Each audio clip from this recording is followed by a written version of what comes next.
Assalamualaikum warahmatullahi wabarakatuh. Bapak-bapak, ibu-ibu semuanya, mudah-mudahan sehat selalu.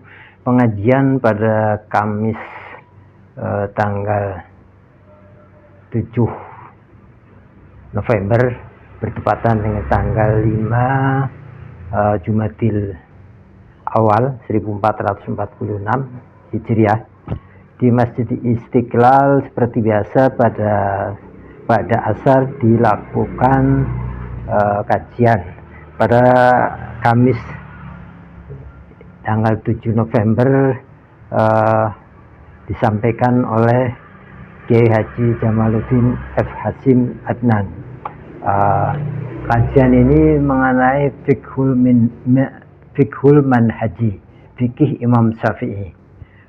Marilah kita bersama-sama ikuti pengajian ini, mudah-mudahan kita mendapatkan ilmu yang bermanfaat untuk meningkatkan kualitas ibadah kita. Wassalamualaikum warahmatullahi wabarakatuh.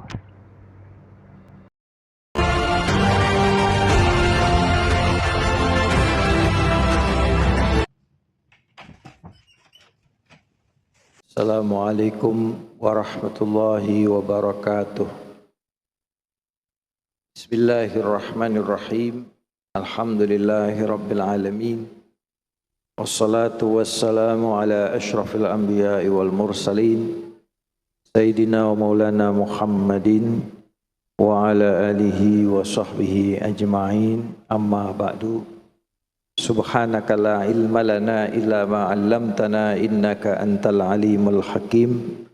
La haula wa la quwata illa billahil aliyyil azim. Rabbi shrah li sadri wa yassir li amri wahlul 'uqdatam min lisani yafqahu qawli. Rabbi zidni ilma warzuqni fahma, amin.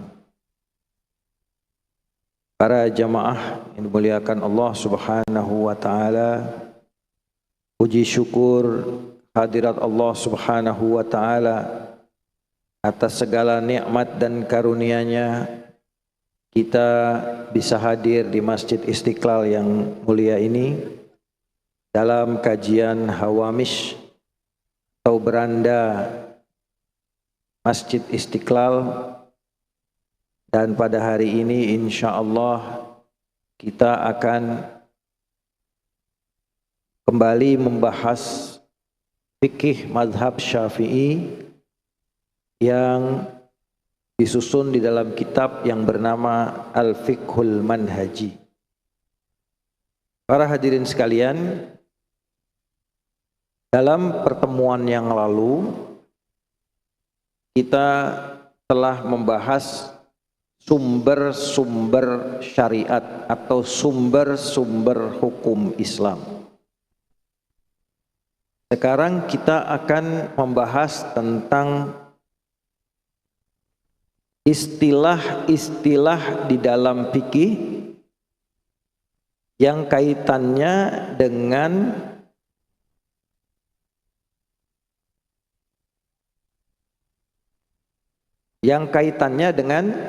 hukum, ya, kaitannya dengan hukum. Para hadirin sekalian, di dalam fikih atau hukum Islam dikenal istilah-istilah ketika menghukumi sesuatu. Sering ditanyakan sebagai begini, bagaimana hukumnya? Apa hukumnya? Kira-kira begitu. Maka jawaban yang benar adalah hukum masalah ini atau hukum sesuatu ini adalah ini. Hukum, model jenis hukum ini yang akan kita bahas di dalam pertemuan kita pada kali ini. Yang pertama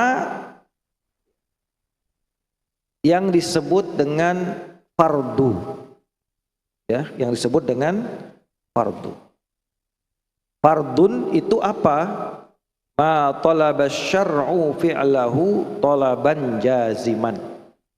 Sesuatu yang dituntut atau diminta oleh syariat kepada mukallaf atau seorang muslim itu permintaan yang sifatnya kuat, permintaan yang sifatnya bihaitsu yatarattabu ala fi'lihi tsawab kama yatarattabu ala tarkihil iqab. Sekira ya dengan permintaan atau tuntutan syariat tersebut kalau dikerjakan maka dia akan mendapatkan pahala.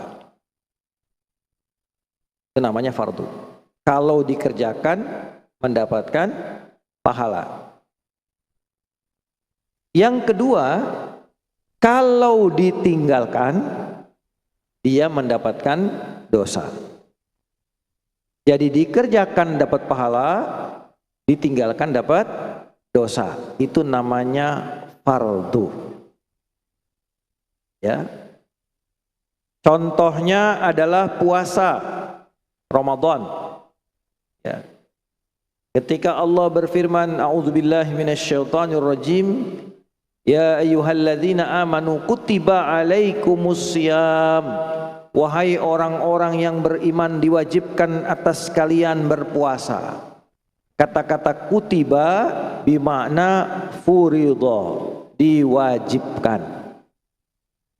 Begitu kita diwajibkan, maka para hadirin sekalian, di situ tadi dikatakan kalau dikerjakan mendapatkan pahala, kalau ditinggalkan mendapat dosa. Jadi syariat itu Pak, Bu, ya, itu dua jalan saja. Jalan pertama namanya perintah, jalan kedua namanya larangan. Bentar, saya mohon izin, dari tadi telepon tidak berhenti-berhenti.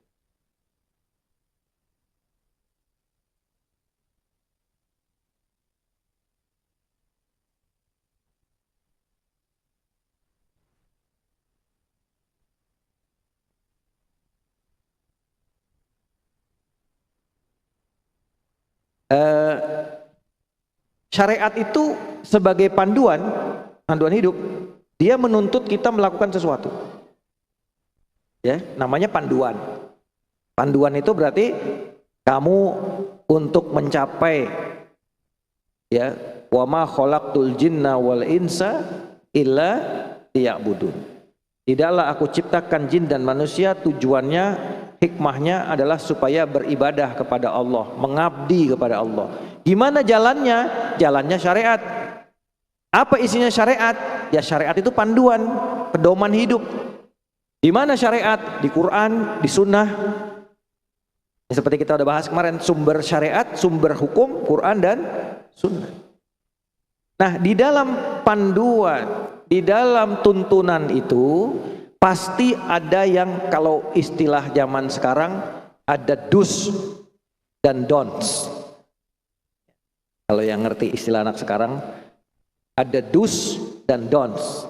Ada yang perlu dilakukan, ada yang tidak boleh dilakukan. Agama syariat menuntun 1, 2, 3 rukun Islam ini, rukun iman ini. Itu tuntutan, permintaan, harus dikerjakan, harus dilakukan. Ya, nanti ada yang tuntunan yang lain-lain. Di sisi yang lain, selain menyuruh, memerintahkan, syariat juga melarang.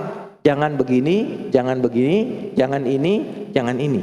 Ini nggak boleh, ini nggak boleh. Itu aja syariat isinya. Perintah, larangan.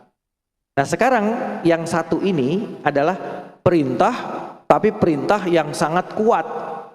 Saking kuatnya, kalau dikerjakan dapat pahala, ditinggalkan dapat dosa. Itu namanya fardu. Jadi kalau misalnya puasa Ramadan tadi kita kerjakan, kita dapat pahala. Pahala puasa Ramadan. Dijelaskan ya apa fadilahnya puasa Ramadan. Di antaranya adalah ghufira lahu ma taqaddama min dzambi. Man shoma ramadhana imanan wa ihtisaban ghufira lahu ma taqaddama min dzambi. Dosanya diampuni oleh Allah. Terus nanti di akhirat di sorga ada pintu namanya Ar-Rayyan yang hanya bisa dimasuki oleh orang-orang yang berpuasa. Ini diantaranya. Kalau kita bicara bahwa perintah puasa Ramadan ini fardu, ini harus dikerjakan dan ada pahala, ada balasannya. Kalau nggak dikerjakan, dosa. Nggak puasa, nggak ada uzur, dosa. Ya, kata Nabi, barang siapa yang meninggalkan satu hari puasa Ramadan dengan sengaja, lam yaqdihi siyamud dahri, tidak bisa ditebus dengan puasa 1 tahun. Ninggalin Ramadan 1 hari puasa tidak bisa ditebus dengan puasa 1 tahun. Ini kaitannya dengan dosanya. Kalau bicara fikihnya, tentu ninggalin 1 hari nanti dikodok 1 hari. Ya, ninggalin 1 hari, kodoknya 1 hari. Bukan berarti kodoknya 1 tahun, enggak. Maksud Nabi, nilai 1 hari dalam Ramadan, meskipun kau puasai selama 1 tahun di luar Ramadan, tidak akan bisa tercapai. Itu maksudnya. Bukan berarti kalau ninggalin Ramadan 1 hari, ya, kemudian kodoknya 1 tahun, tidak. Nah, ini namanya fardu. Ya, banyak kan rukun Islam itu fardu semua. Syahadat, sholat 5 waktu, puasa Ramadan, zakat, haji bagi yang mampu. Itu fardu. Kemudian ada yang kedua, namanya wajib. Namanya apa, Pak? Wajib. Ya, wajib itu sama dengan fardu. Bagi madhab Syafi'i, istilah wajib sama dengan fardu. Maksudnya gimana? Wajib itu kalau dikerjakan dapat pahala, ditinggalkan dapat dosa. Wajib. Ya. Tapi khusus di dalam bab haji, ketika nanti haji itu baru dipisah. Ada yang namanya fardu haji atau rukun haji, ada yang namanya wajib haji. Ya. Rukun atau fardunya haji, kalau ditinggalkan 1 saja maka hajinya batal. Itu namanya rukun atau fardu haji. Dalam ibadah, fardu ini sering disebut sebagai rukun, ya, sebagai rukun. Rukun itu sesuatu yang harus ada di dalam satu amal perbuatan dan dia bagian di dalam perbuatan tersebut. Itu namanya rukun. Ya. Nanti ada namanya syarat. Ada rukun, ada syarat. Syarat itu, sesuatu itu harus ada di dalam amal tersebut, tapi dia mendahului amal tersebut. Nah. Jadi ada rukun, ada syarat. Kita tadi sholat ya Pak? Sholat tadi kan? Ya Bu ya, sholat ya. Ada syarat, ada rukun. Supaya sholatnya sah secara fikih, secara hukum, maka harus terpenuhi apa yang disebut dengan syarat dan rukun. Apa saja syaratnya sholat? Tahu tidak Pak? Syaratnya sholat harus ada sebelum sholat dan harus tetap ada sampai sholat selesai. Itu namanya syarat. Kalau syaratnya hilang 1 saja, maka sholatnya batal. Sholatnya batal. Sedangkan rukun, sesuatu yang harus ada di dalam satu amal, tapi dia tidak mendahului, dia ada di dalam amal itu namanya rukun. Kalau bahasa sekarang namanya organik. Rukun itu organik. Saya ambil contoh dalam sholat. Ya. Rukun sholat itu apa Pak? Pertama kali niat takbiratul ihram, ya. kemudian baca Fatihah, kemudian baca doa iftitah, bukan rukun Pak ya. Artinya nggak dibaca juga sholatnya tetap sah. Kemudian baca surat setelah Fatihah, bukan rukun, itu sunnah. Jadi tetap sholat sahnya, tetap sah sholatnya. Kemudian habis Fatihah, rukun berikutnya apa? Ruku. Rukunya rukun. Baca subhana rabbiyal azimi bukan rukun. Jadi ruku aja nggak baca, sholatnya sah. Habis ruku, i'tidal. I'tidalnya rukun, bacaannya bukan rukun. Habis itu sujud. Habis sujud, duduk. Habis duduk, sujud lagi. Habis sujud lagi, ya. Kalau rakaat terakhir atau rakaat kedua, tahiyat. Rakaat tahiyat pertama bukan rukun. Sehingga kalau ditinggal cukup sujud sahwi. Ya, sebelum salam. Tapi tahiyat akhir itu rukun. Tahiyat akhir itu rukun. Rukun yang bersifat gerakan. Ini semua rukun yang bersifat gerakan. Kalau takbiratul ihram dan Fatihah rukun yang bersifat bacaan. Nanti di dalam tahiyat ada rukun lagi. Rukun yang pertama adalah syahadat. Asyhadu alla ilaha illallah wa asyhadu anna Muhammadar. Rukun di dalam tahiyat yang kedua salawat. Ya, salawat. Yang biasanya dipakai salawat Ibrahimiyah. Habis salawat, rukun berikutnya apa? Salam pertama.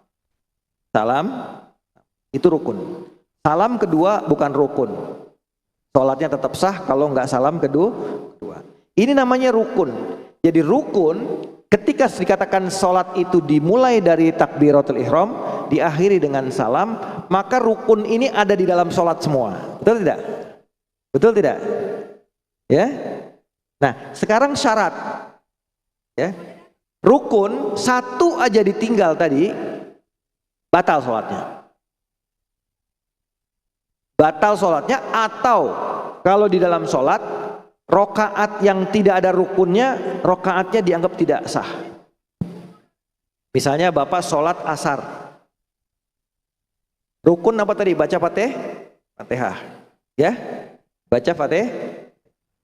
Dalam mazhab Syafi'i wajib baca Fatihah di setiap rokaat. Di setiap rokaat. Terus rokaat kedua enggak baca Fatihah, lupa.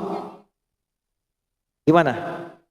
Berarti rukun kedua dianggap tidak sah, dan karena itu sholatnya ya tambah satu rokaat lagi. Karena tetap hitungannya 4, karena meskipun dikerjakan 5, yang satu rakaat kedua karena tidak baca Fatihah tidak sah. Ruku dalam mazhab Syafi'i, ruku itu rukun. Ya, i'tidal rukun. Ninggalin salah satu rakaat itu tidak sah. Maka harus ditambah satu rakaat lagi supaya menutupi rakaat yang tidak sah tadi. Ini contohnya rukun ya Pak ya. Rukun. Jadi rukun kalau ditinggal sholatnya bisa tidak sah, atau sebagian daripada sholat itu rakaatnya tidak sah. Sekarang syarat. Syarat itu sesuatu yang wajib ada di dalam sholat, tapi dimulai dari sebelum sholat. Apa itu? Pertama, bersih dari najis. Bersih dari hadas. Ini ada dua beda nih, ya. Suci daripada hadas itu ada hadas besar, ada hadas kecil. Kalau buang air besar, buang air kecil, maka istinja dulu baru berwudu. Itu toharoh namanya. Toharoh. Kalau junub atau haid atau nifas, maka itu namanya hadas besar. Namanya hadas besar. Toharohnya dengan wudu cukup tidak? Tidak. Toharohnya dengan mandi. Namanya mandi besar. Ya Pak ya? Baik. Kemudian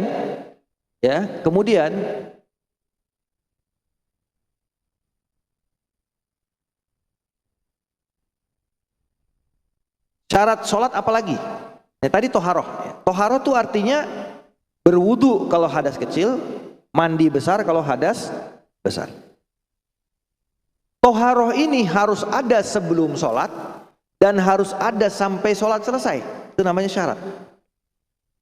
Sekarang kalau lagi di tengah sholat, mohon maaf, buang angin, batal nggak sholatnya?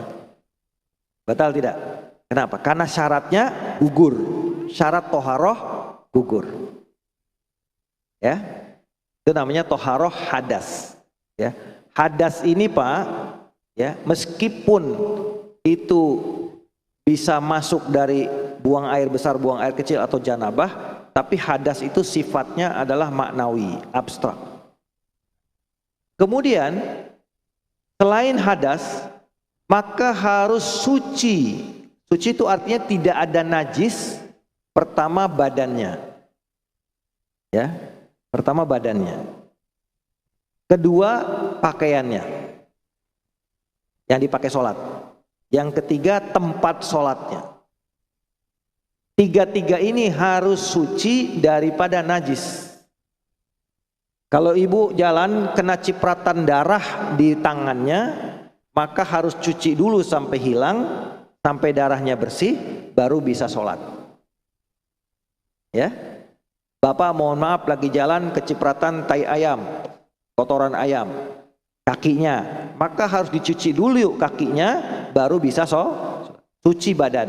Begitu juga baju, bajunya ketiban kotoran burung, bajunya apa, maka kena darah, maka cuci dulu, bersihkan dulu, atau ganti bajunya yang bersih. Kemudian tempat sholat, yaitu tempat kita sujud, itu juga harus bersih dari najis. Ini syarat. Artinya syarat apa? Dia sebelum sholat sudah bersih, sampai akhir sholat juga harus bersih. Sekarang kalau di tengah-tengah sholat, ada orang nyipratin darah ke kita, gimana? Batal sholatnya. Kenapa? Karena syarat toharoh, bersih tempat, bersih badan, bersih baju, itu gugur, maka juga gugur sholatnya. Paham ya Pak, Ibu? Kemudian syarat sholat lagi apa? Syarat sholat lagi misalnya menghadap kiblat. Menghadap kiblat. Kalau menghadap kiblat itu harus ada sebelum kita mulai sholat, sampai akhir sholat harus tetap menghadap kiblat.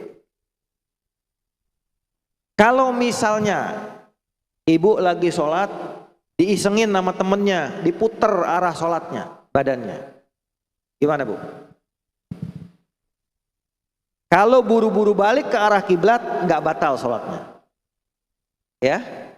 Tapi kalau ngebiarin terus, batal. Kenapa? Karena syarat menghadap kiblat tidak ada, hilang, maka hilang pula sholatnya, batal sholatnya. Paham ya sampai sini? Ini namanya fikih Bu, ya, harus pelan-pelan. Ya. Kemudian apalagi syarat sholat? Satrul aurah, menutup aurat. Auratnya laki-laki dari pusar sampai lutut. Auratnya perempuan dalam sholat seluruh badannya kecuali telapak tangan dan muka. Ya, telapak tangan dan muka. Ya.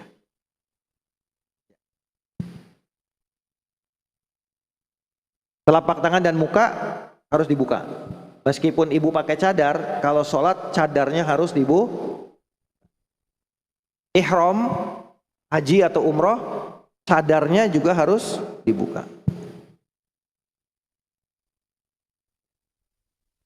Ini namanya syarat.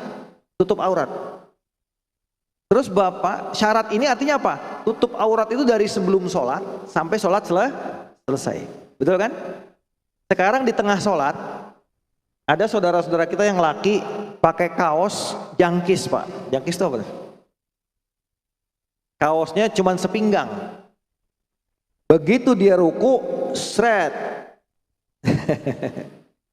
Begitu dia sujud, belahan celengannya kelihatan, saudara sekalian. Ada nggak yang gitu? Ada nggak yang gitu? Padahal lempengan pusar itu laki-laki aurat. Bagaimana kalau kejadian itu? Kalau terbuka, buru-buru tutup. Buru-buru. Kalau nggak ditutup buru-buru, maka sholatnya batal. Kenapa? Syarat menutup auratnya gugur. Ya Pak ya? Nah ini namanya penjelasan tentang syarat dan rukun. Fardu itu sering disebut dengan rukun di dalam beberapa ibadah. Nah, wajib dalam haji. Jadi dalam mazhab Syafi'i, fardu dan wajib itu sama. Dikerjakan dapat pahala, ditinggalkan dapat dosa. Hanya dalam masalah haji lah fardu dan rukun dibedakan oleh Imam Syafi'i, yaitu fardu adalah seperti rukun yang tidak boleh ditinggalkan, kalau ditinggalkan batal hajinya. Tapi wajib haji itu kalau ditinggalkan cukup bayar dam, bayar kafarat, yaitu membeli ekor kambing atau macam-macam kafarat yang lain. Ya, misalnya fardunya haji, ya, atau rukunnya haji itu adalah pertama apa? Wukuf di Arafah. Kalau haji enggak wukuf, enggak sah hajinya. Ya, sampai dikatakan kalau di musim haji, Mbak Ibu, ya, wukuf itu harus di padang Arafah. Terus jamaah haji yang lagi di rumah sakit dirawat itu dibawa pakai ambulan ke padang Arafah. Meskipun hanya beberapa menit, yang penting dia berdiam di padang Arafah, dapat namanya wukuf. Balik lagi ke rumah sakit supaya hajinya sah. Ada yang ditandu, ada yang pakai ambulan. Yang penting dia sampai di padang Arafah pada tanggal 9 Zulhijjah supaya hajinya sah. Karena tanpa wukuf hajinya tidak akan sah. Kata Rasulullah, al-hajju Arafah. Haji itu adalah wukuf di Arafah. Apalagi rukun haji? Rukun haji yang kedua yaitu ya, tawaf ifadah. Ya, tawaf ifadah. Yang berikutnya rukun haji itu adalah sa'i di Safa dan Marwah. Yang berikutnya rukun haji itu apa? Nah, rukun haji yang pertama-tama itu apa? Ihram. Ya, niat ihram. Niat, kalau nggak niat ihram hajinya nggak sah.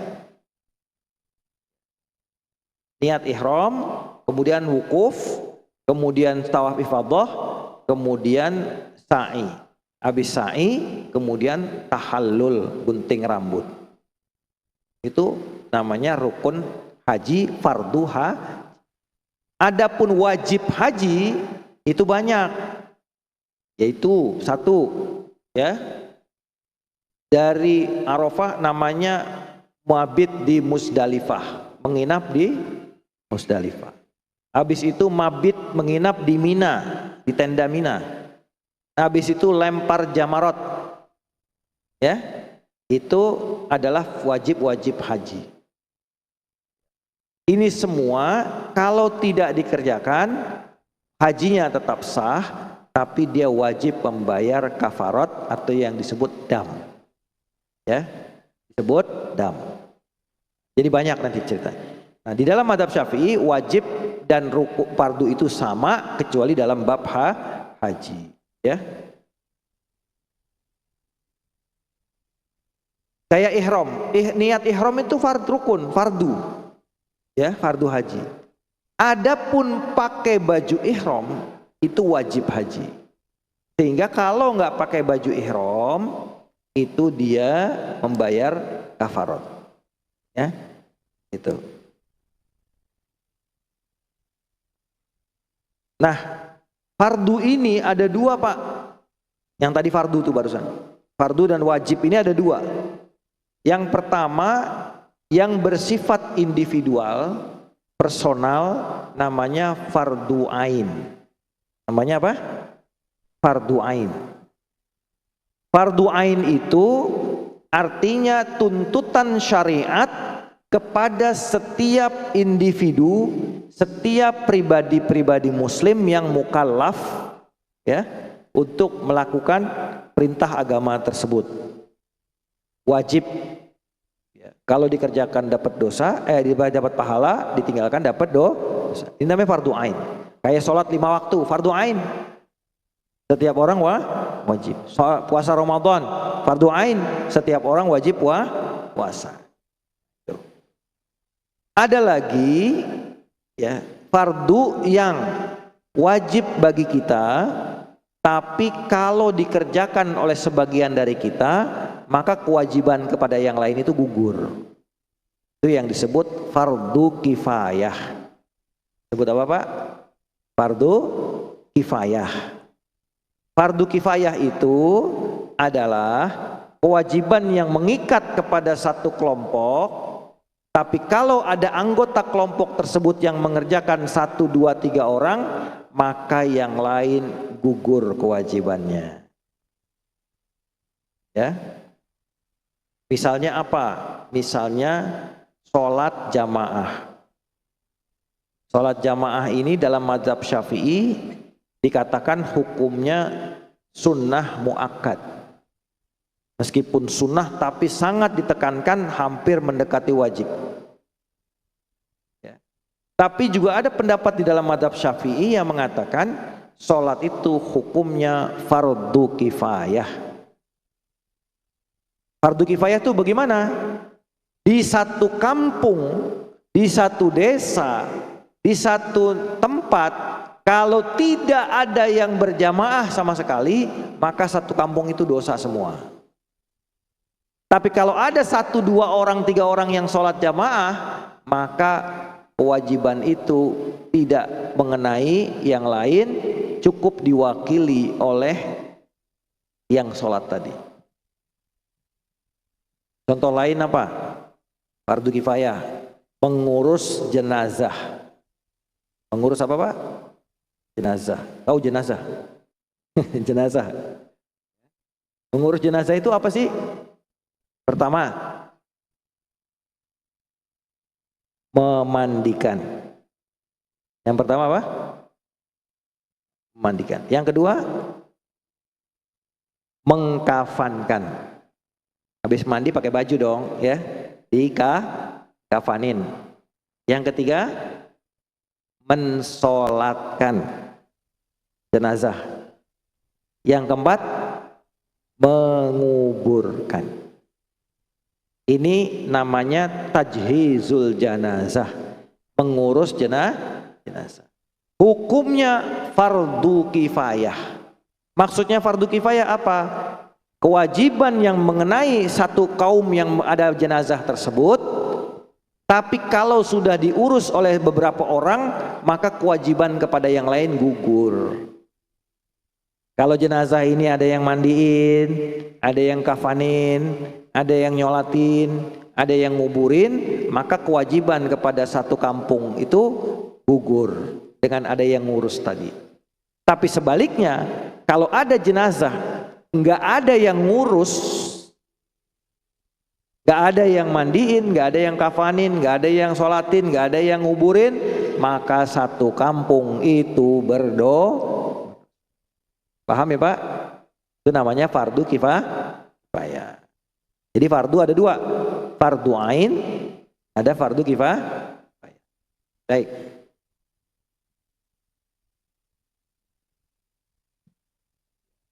Tadi sudah dibahas soal rukun dan syarat, ya.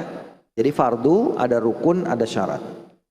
Ada lagi istilah namanya mandub. Mandub. Mandub ini suatu tuntutan syariat untuk melakukan satu kegiatan, tapi tuntutannya tidak terlalu kuat. Artinya bagaimana? Artinya Kalau dikerjakan dapat pahala, kalau ditinggalkan tidak dapat mandub namanya. Nama lain mandub itu sunnah. Nama lain mandub itu mustahab.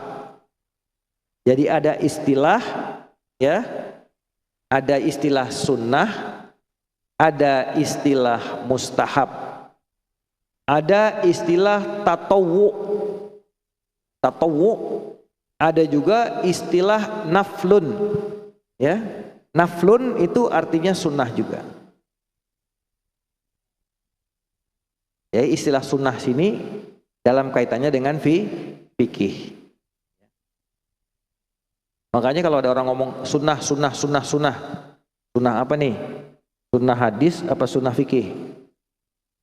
Ya, kalau sunnah hadis semua yang berasal dari Nabi, ucapan, perbuatan, dan ucapan, tindakan, perbuatan atau pengakuan Nabi, itu namanya sunnah.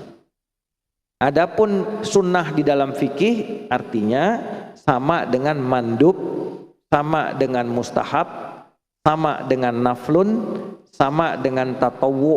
Artinya kalau dikerjakan perbuatan itu dapat pahala, ditinggalkan mendapat dosa.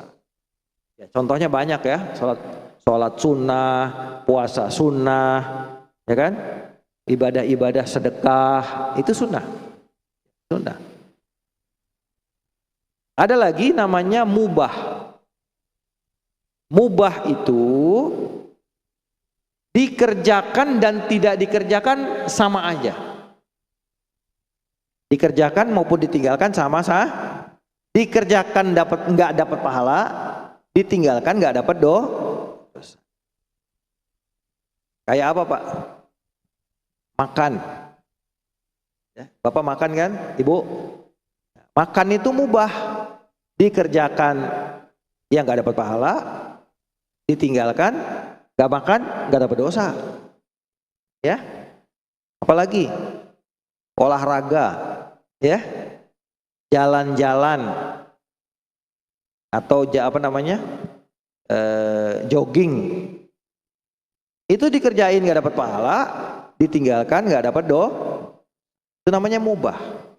Nonton TV, betul nggak?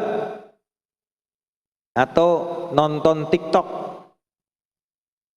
nonton YouTube, selama di dalam tontonannya nggak ada maksiat, maka mubah-mubah saja. Kecuali kalau tontonannya ada maksiatnya, baru jadi haram. Baru jadi haram. Ya Pak ya? Baik. Jadi mubah, netral. Mubah itu netral. Tapi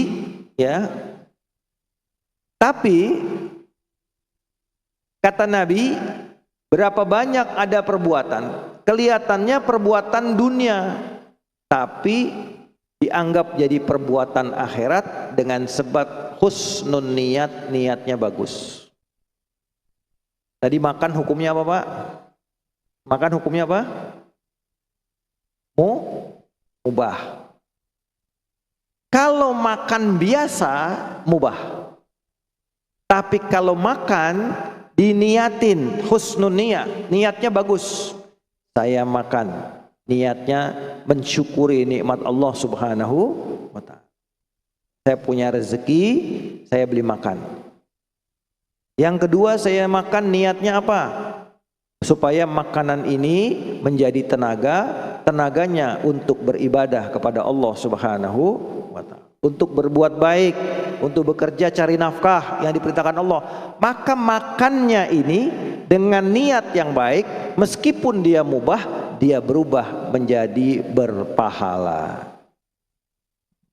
Ya Pak? Karena niatnya apa? Bagus. Jadi perbuatan dunia, makan itu perbuatan dunia. Mandi, apa hukumnya mandi? Mubah, kecuali kalau udah seminggu, itu disuruh mandi seminggu sekali. Kalau tiap hari, mubah. Dapat dosa enggak, dapat pahala juga enggak.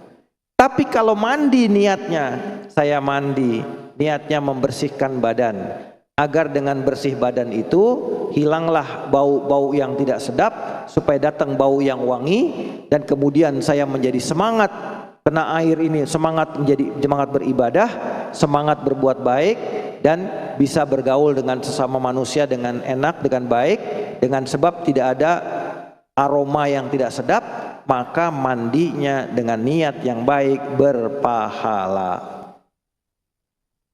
Makanya kalau orang punya ilmu, Pak, meskipun amalnya sedikit, pahalanya banyak. Kenapa? Karena dia pinter bikin niat yang bagus. Betul? Tapi kata Nabi, berapa banyak amal, kelihatannya amal akhirat, sholat, puasa, tapi menjadi nilainya menjadi amal dunia. Kenapa? Su'un niat, niatnya jelek. Sholat tapi mau dipamerin sama orang, nggak dapat pahala karena niatnya ria. Ngaji niatnya ria,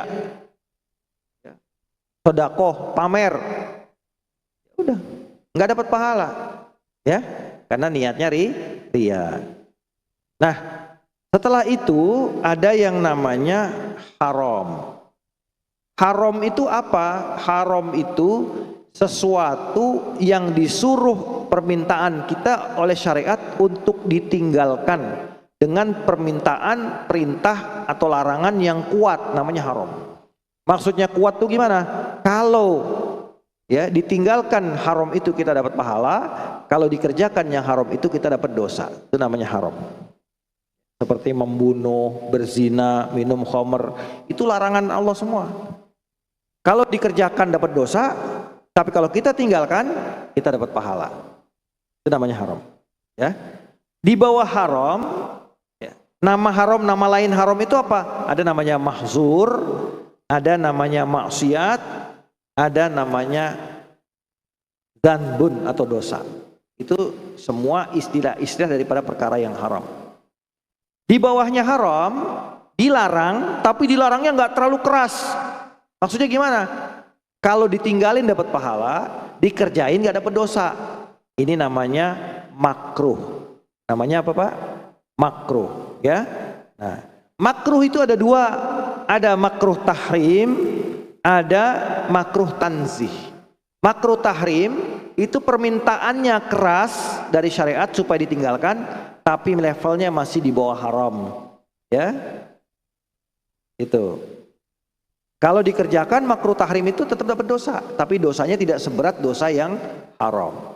Kalau makruh yang kedua namanya makruh tanzih.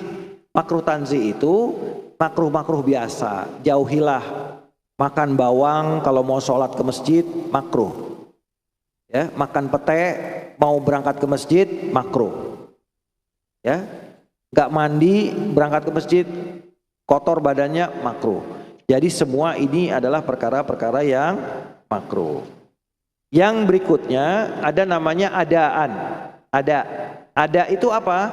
Ada itu artinya dikerjakannya suatu perbuatan masih di dalam waktunya. Itu namanya ada. Kalau bahasa Indonesianya ada itu tunai. Apa?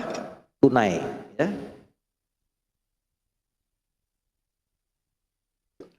Sholat zuhur di waktu zuhur itu adaan.